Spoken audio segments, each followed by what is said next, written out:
बिस्मिल्लाहिर्रहमानिर्रहीम। नमाज में वसवसे बहुत आते हैं, कैसे भगाया जाए? देखो, नमाज में वसवसे अगर इस तरह के आ रहे हैं ना, वसवसे दो तरह के होते हैं। बाद लोगों को तहारत यानी नापाकी का वसवसा शुरू हो जाता है कि पता नहीं हवा तो नहीं खारिज हुई है, पेशाब का कतरा तो नहीं निकला। तो उसके बारे में सही हदीस है कि जब तक 100% यकीन ना हो वजू टूटने का, उस वक्त तक यही समझा जाएगा कि वजू बाकी है। अब जो वसवसे का मरीज है उसको ये शुबा होता है पता नहीं मुझे 100% यकीन हो रहा है कि नहीं हो रहा है। तो उसका उलमा ने हल लिखा है कि अगर आप कसम उठा के कह सके ना, कोई उस वक्त पूछे कि भाई आपकी हवा खारिज हुई है या पेशाब का कतरा निकला है, तो आप कसम उठा के बोले अल्लाह की कसम हवा खारिज हुई है, तो ये इसकी अलामत है आपको 100% यकीन है। यानी अगर आप कसम उठा सकते हो तो कहा जाएगा कि वजू टूटा है। लेकिन जो वहमी है ना, वो कहेगा पता नहीं मैं कसम उठा सकता हूं कि नहीं उठा सकता। ये भी होता है। अगर कोई इस वक्त मुझसे पूछे तो मैं क्या कसम उठा सकता हूं, तो याद रखो अगर आपको इसमें डाउट हो रहा है, इसका मतलब आप कसम नहीं उठा सकते। क्योंकि जब आदमी को यकीन होता तो कहते अभी रात का वक्त है ना, मैं आपसे पूछूं भाई जोहर है या रात है, तो आप कसम उठा के फौरन, कोई कितना ही वहम का मरज हो, आप कसम उठाने में हिचकिचाओगे नहीं। तो अगर ये हो रहा है पता नहीं कसम उठा सकता हूं, तो ये इसकी अलामत है कि आप कसम नहीं उठा सकते और आपका वुजू नहीं टूटा।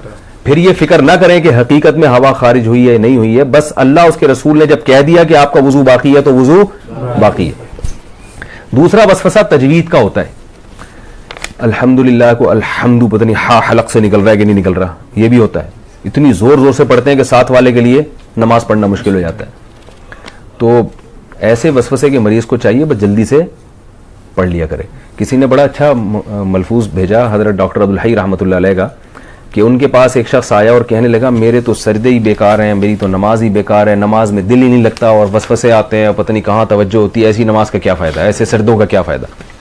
उन्होंने कहा ये जो तुम अजीब सी और अजीब से सजदे कर रहे हो जिसमें तुम्हें वसवसे आ रहे हैं, क्या ये सजदा मुझे कर सकते हो ऐसा सजदा? उन्होंने कहा नहीं, ये तो नहीं कर सकता। कितनी क्या प्यारी दलील है। उन्होंने कहा इसका मतलब है कि ये वही सजदा है जो सिर्फ किसके सामने होगा? अल्लाह के सामने। इसका मतलब ये कबूल हो रहा है, तभी ये किसी और के सामने नहीं हो सकता। तो वहम के मरीज को चाहिए भाई, इसी तरह जिन लोगों का नमाज में दिल नहीं लगता, ख्यालात आ रहे हैं, भाई है तो नमाज ना, यही ख्यालात वाली नमाज आप किसी और के सामने खड़े होकर कभी नहीं पढ़ोगे, ये अल्लाह ही के लिए। तो ये इससे मैंने ये सुना, मुझे इतना फायदा हुआ। मैंने कहा देखो यार कितनी हौसले की बात कर ली उन्होंने। भाई टूटी फूटी लंगड़ी लूली नमाज है तो अल्लाह के लिए ना, बाकी जाहिर है दिन भर मेहनत मजदूरी करेंगे तो ख्यालात तो आएंगे। ख्याल तो ऐसी चीज है जितना भगाओ और आएगा। वो लतीफा सुना है कुत्ते वाला?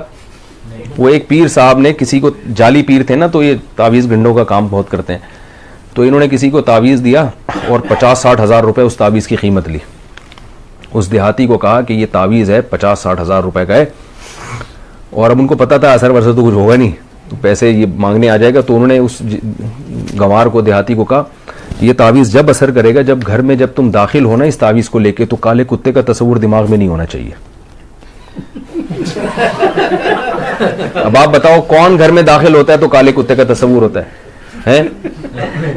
किसी के भी नहीं होता। उन्होंने बोला जब घर में जाओगे तो काला कुत्ता नहीं होना चाहिए। अब वो कह रहे यार 50 हज़ार रुपये खर्च हो गए, और अगर काला कुत्ता दिमाग में आ गया तो सारा तावीज़ जाया। अब वो बार बार कह रहे यार ये काला कुत्ता निकले किसी तरीके से, छिटक रहा है यूं करके काला कुत्ता। वो जितना निकालोगे उतना ही दिमाग में आ रहा है। अब घर की दहलीज पे पहुंच गया तो यूं यूं करके कुत्ता निकाल रहा है, कुत्ता निकाल रहा है, और आ भी काला ही रहा है। कह रहे कमबख्त, एक तो आ भी कुत्ता रहा है और ऊपर से काला ही आ रहा है।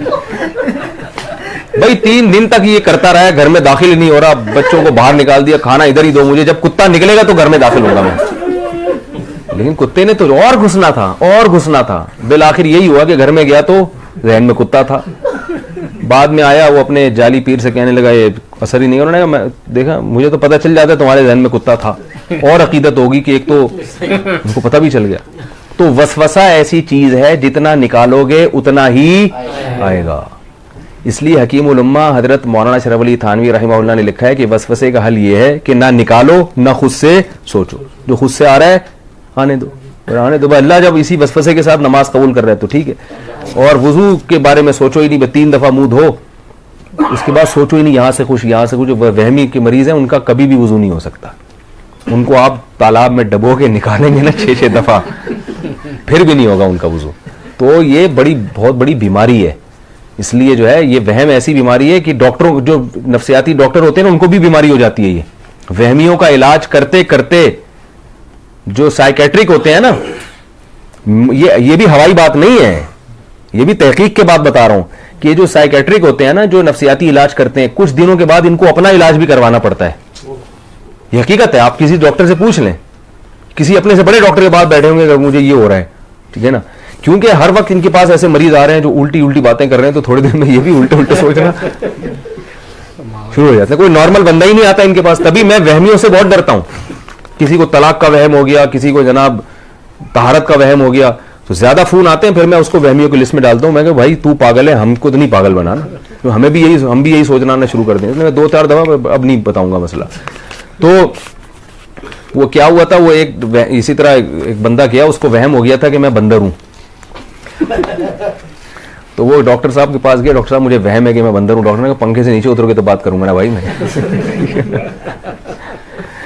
तो वो एक और है ना कि एक डॉक्टर, एक आदमी, उसको 1 के 2 नजर आते थे। डॉक्टर के पास गया कि मुझे 1 के 2 नजर आते हैं, कोई इलाज बताएं। डॉक्टर ने कहा आप तीनों को ये बीमारी है क्या? आप तीनों आदमी को ये बीमारी।